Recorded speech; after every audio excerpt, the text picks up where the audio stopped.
जी freedom group के मरकज़ी रहनुमा अतर रहमान भट्ट हमारे साथ मौजूद हैं। ये इलेक्शन हुए थे 2019 को, ये जॉइंट सेक्रेटरी के कैंडिडेट थे। इस बार भट्ट साहब आप इलेक्शन क्यों नहीं लड़ रहे और इलेक्शन में दो ग्रुप मैदान में है, आप क्या देख रहे हैं कि इस वक्त जो रुझान क्या है वोटर्स?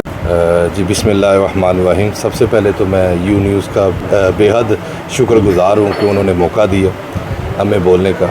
और दूसरी बात ये कि इस बार इस इलेक्शन में मैं इस वजह से पार्टिसिपेट नहीं कर रहा क्योंकि हमारे दोस्त हैं, हमारा ग्रुप है फ्रीडम ग्रुप। अल्हम्दुलिल्लाह नए बंदों को ज़रूर चांस देना चाहिए और हमारे दोस्त यासिर भट्ट साहब हैं, आसिम तस्लीम साहब हैं, खुर्शीद साहब हैं, खुर्शीद खान साहब, शहजाद अहमद साहब हैं, मुसव्वर साहब हैं, आमिर रज़ा साहब हैं और जैन साहब हैं। ये माशाल्लाह एक पढ़ी लिखी क़यादत है और इंशाअल्लाह ताला बहुत सी उम्मीदें हैं इनसे और इंशाअल्लाह 25 तारीख को ये इलेक्शन जीतेंगे और उसके बाद बहुत से ऐसे मार्केट के मसाइल हैं जो ये हल करेंगे। हम ये सब मार्केट के बेसमेंट में मौजूद हैं और यहाँ पे हमने देखा कि लटकते तार और बाकी बहुत सारे मसाइल नज़र आते हैं।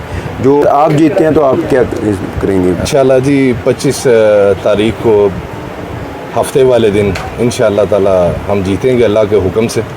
और ये जो मार्केट के मसाइल हैं, सब वे मेडिसन मार्केट के मसाइल हैं, इसमें आज तक जब से मार्केट 1987 से बनी है, गवर्नमेंट ने ये एलडी का प्रोजेक्ट था और गवर्नमेंट ने बिल्कुल भी इसकी तरफ तवज्जो नहीं दी।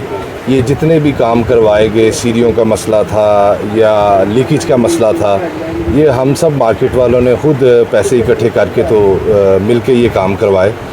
तो इंशाअल्लाह ताला अगर ये मामलात फ्रीडम ग्रुप जीता है तो हम कोशिश करेंगे महकमे के साथ रब्ता करने की, उनसे रब्ता करके तो इंशाअल्लाह ताला जितना काम हो सका लाजमी करवाएंगे इंशाअल्लाह। कैमरामैन आदिल बेग के साथ मियां वकास सहीद, यू न्यूज़ लाहौर।